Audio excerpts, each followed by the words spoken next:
ჯანდაცვის მინისტრმა რუხის რესპუბლიკურ საავადმყოფოში ის პაციენტები მოინახულა, რომლებიც ოკუპირებულ აფხაზეთში ცხოვრობენ და სამედიცინო სერვისს ზუგდიდში რუხის კლინიკაში იღებენ.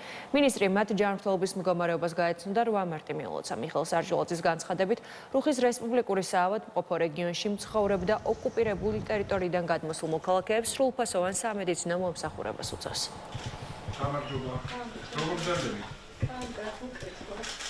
რამდენიმე ქალბატონს მიულოცეთ 8 მარტი და უსურვეთ გარდა იმისა, რომ მტკიცე ჯანმრთელობა ქონოდეთ, დღეგრძელობა ქონოდეთ მალე შესაძლებლობა, როდესაც ყოველგვარი სირთულის გარეშე ისინი შეძლებენ მთელ საქართველოსთან დაკავშირებას და მთელი საქართველოს შეძლებს აფხაზეთთან დაკავშირებას, როდესაც ყოველგვარი წინაღობის გარეშე ჩვენ ყველას გვექნება შესაძლებლობა, რომ აფხაზეთში მცხოვრებ ქალბატონებს მიულოცოთ 8 მარტი.